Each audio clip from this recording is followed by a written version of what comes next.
So here I am shown the aftermath of a successful tapline removing, I would say.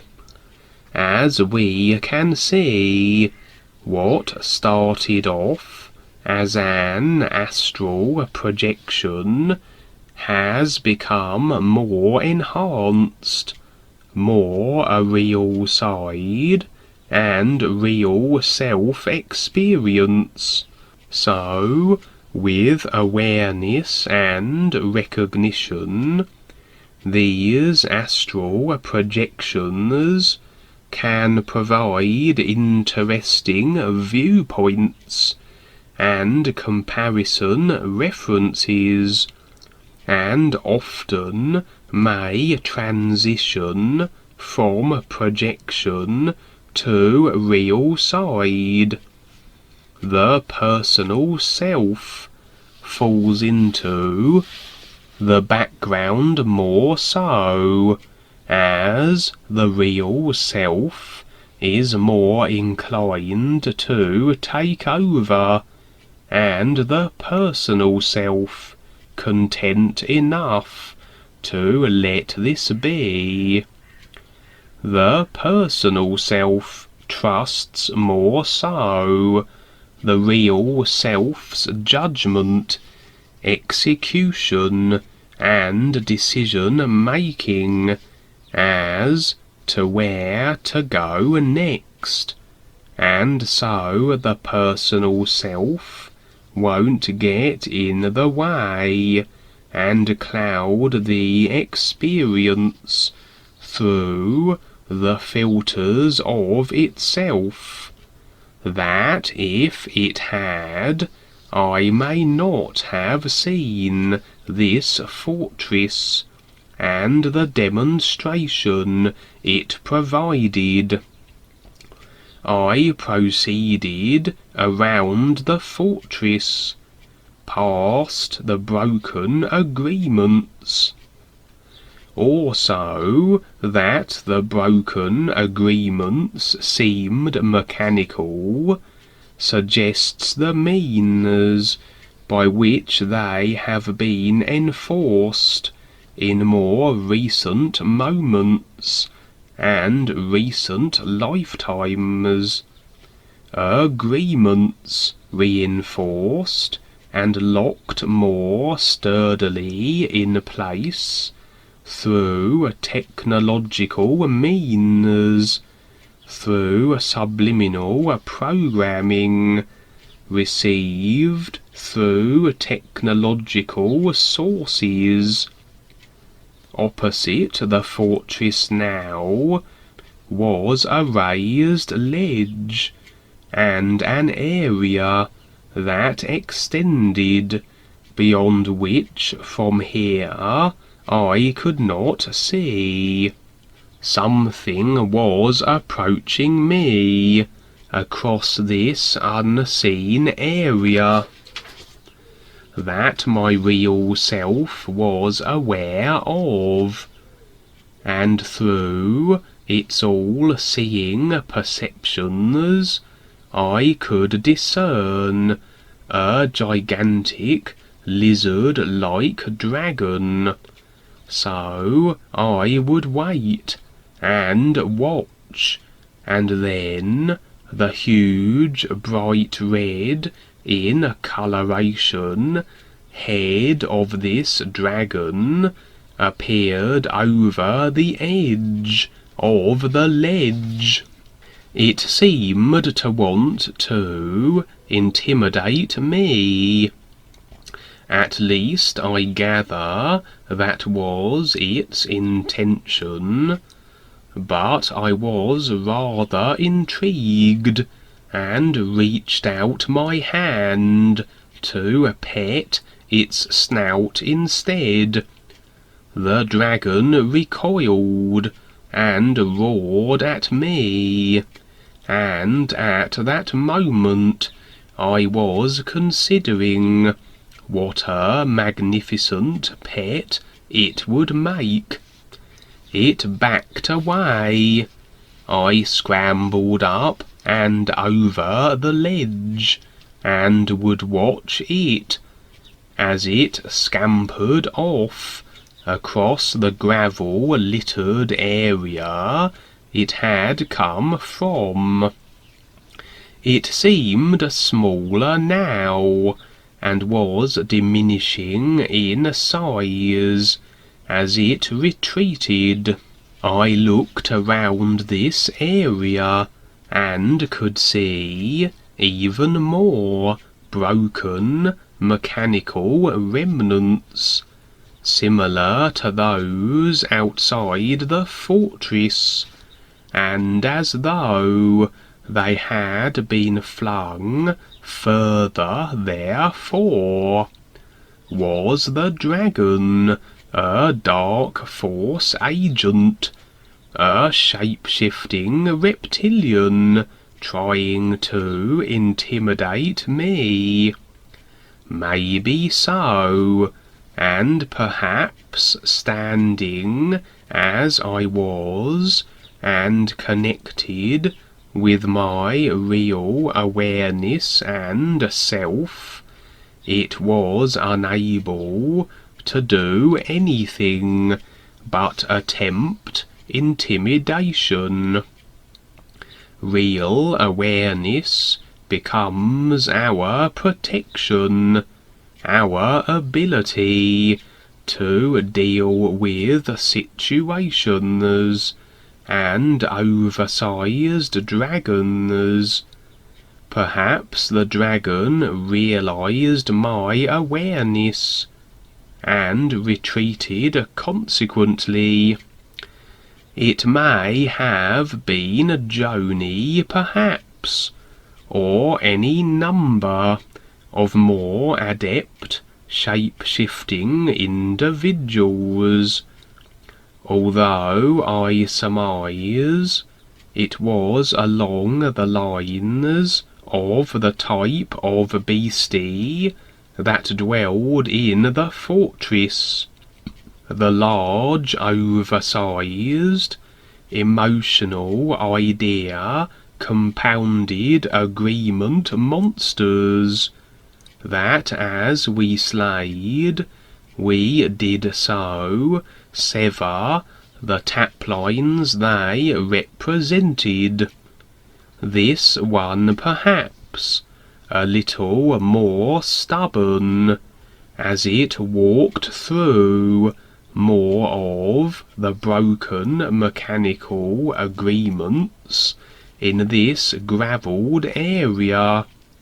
It must be the monster representative of what these particular agreement fragments once were.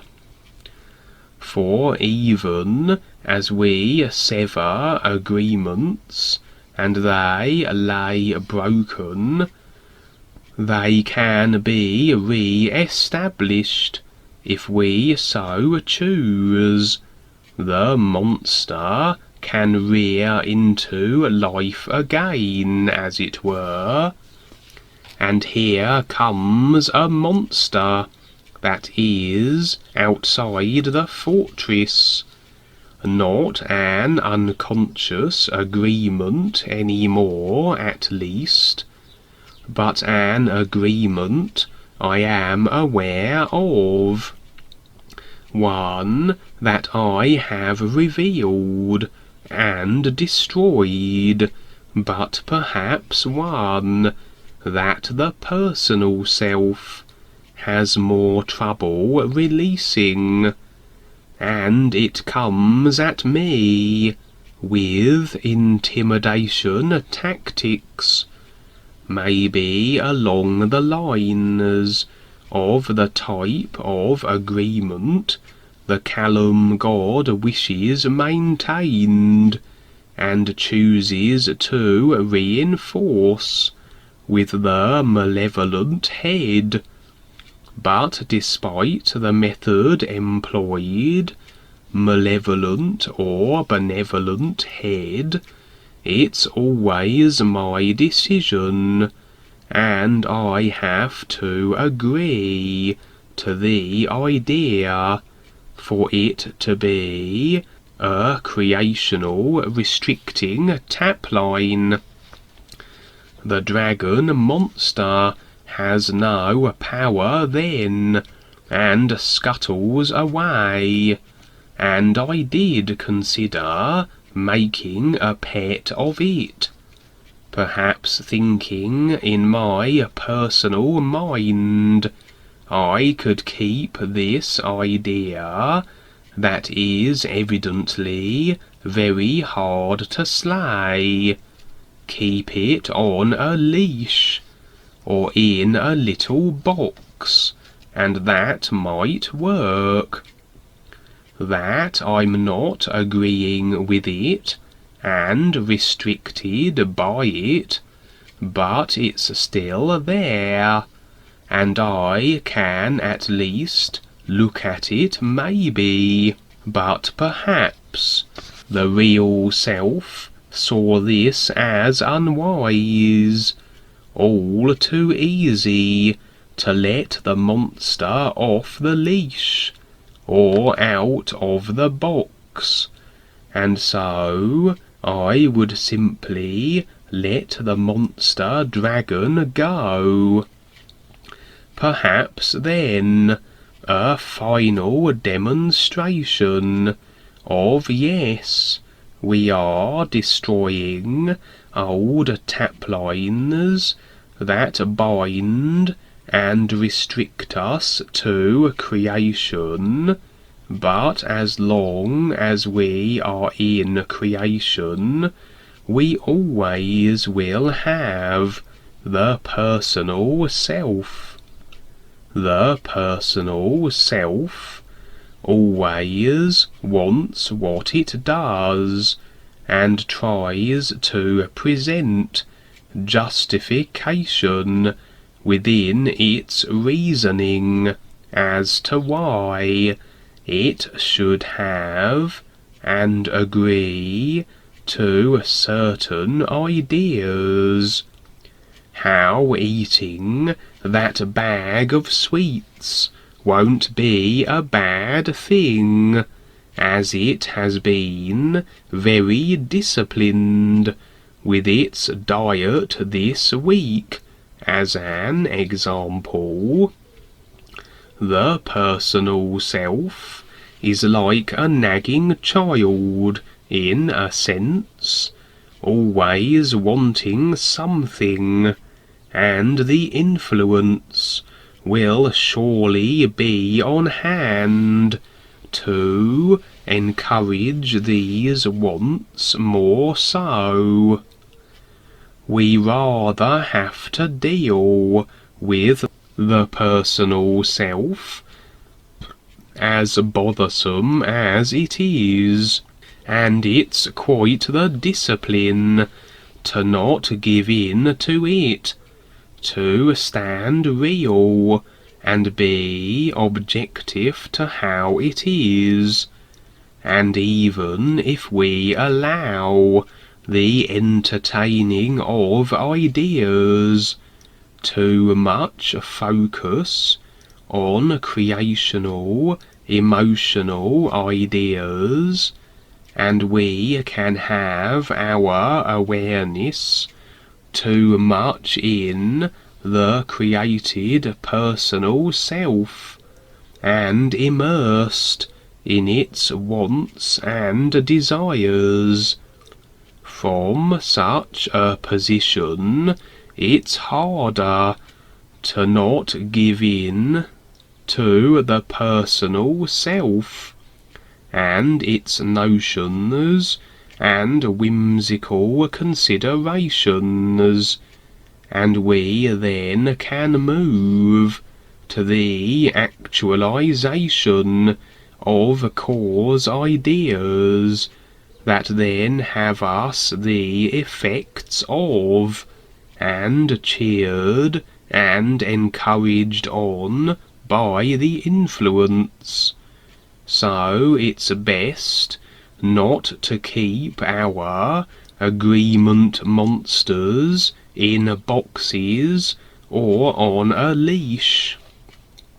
to entertain the ideas they represent, or we may find ourselves becoming too fond of the monster and allowing it more so into our experience.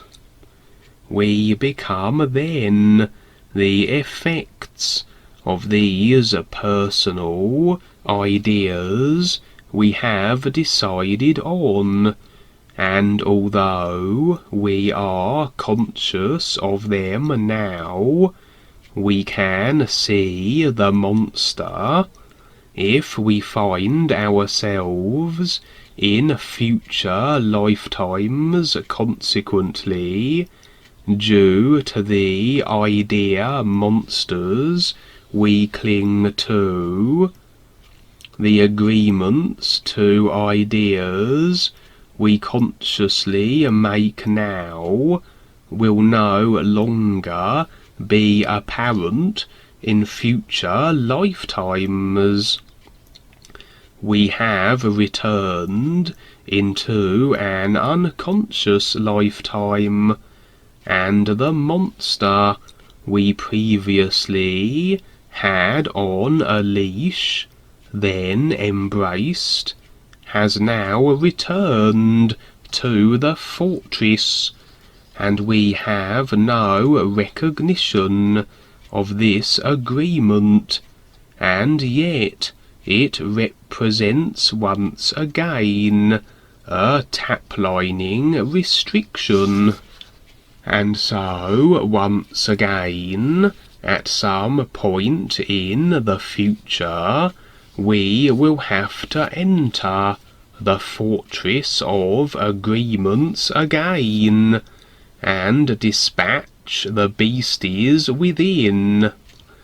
And so, the insistence of the personal self and the influence is always there to certain ideas, but we can just as readily let them all go, not give them any attention, and as we do so, some of the remaining idea monsters that the personal self will always want will occasionally rear up, but scuttle off, and diminish in size as we let them go and afford them no focus, as the demonstration of the red dragon doing just this in this experience exemplified. That was more of Kevin's scary bedtime stories. Yeah, always plenty of those to be had. Yes, Kevin, you're very good at this. Yes, you're going to scare a lot of kids, but you scare them into waking up, and you're scaring the big kids too. It's like, gee whiz, we got a lot more to do. And yeah, the astral projection thing is an interesting experience. All experience is valid. But yes, it does limit you very much to the astral realm only. And it is thrill-seeking, which is fine. But at the same time, you're more than likely going to be tapline, and you're also affecting your aura, putting holes in your aura, etc. And eventually the entities come in, and they have a heyday with you. So, yeah. Again, everything is experience, and it's huge to get through creation. How many times on different paths and religions and whatever spiritual ideas have we been self-convinced? And so nothing is taken for granted. So here's the new presentation. This is the opportunity to get past all of that, but that's a lot of deciding. And so anytime you're self-convinced, well, good luck. But anyhow, yes, thank you, Kevin. That's wonderful.